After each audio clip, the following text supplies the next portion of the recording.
Ungqongqoshe wezempilo uDokotela uZweli Mkhize uthi izithuthuthu ezizosetshenziswa umnyango wezempilo eEastern Cape zizosiza kakhulu ekulweni nobhubhane lwesifo iCovid-19 ngoba izisebenzi zezempilo zizokwazi ukufinyelela kalula kulezo indawo eziseyintabeni zikwazi futhi nokunqamula imhosha ziyohlinzeka iguli ngosizo.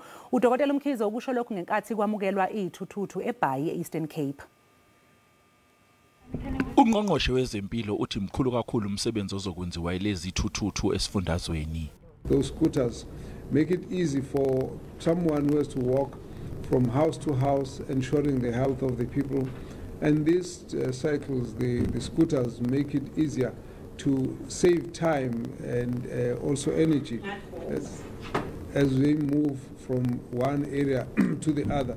Lezi thuthuthu ingaphinde iguqulwe zenziwe imoto ezithwala iguli iphinde zenze neminye imisebenzi. What I found to be quite nice is the innovation about it, that it can in fact be converted into an ambulance that can carry someone who needs additional help to be brought to an area where it's easy to access ambulances. And in addition, it can also be used as a mobile clinic for one person.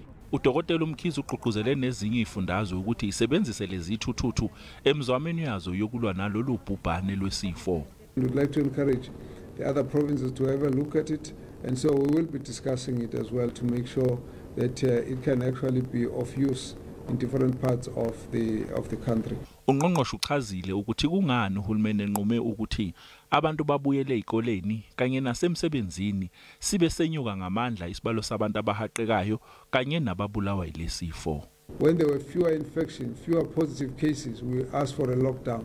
And when there is a huge number of infections, we say people must go back. Actually, there's no contradiction. What actually happened at the beginning, the rate of the infection was very high. Senyuka ngamandla isibalo sabantu abahaqwe lesifo eEastern Cape njengoba be-7,868 kanti bayikhulu amashumi ayisikhombisa nesishiyagalombili asebenqotshwe lesifo. nguCalvin Dludla wendaba ze-SABC.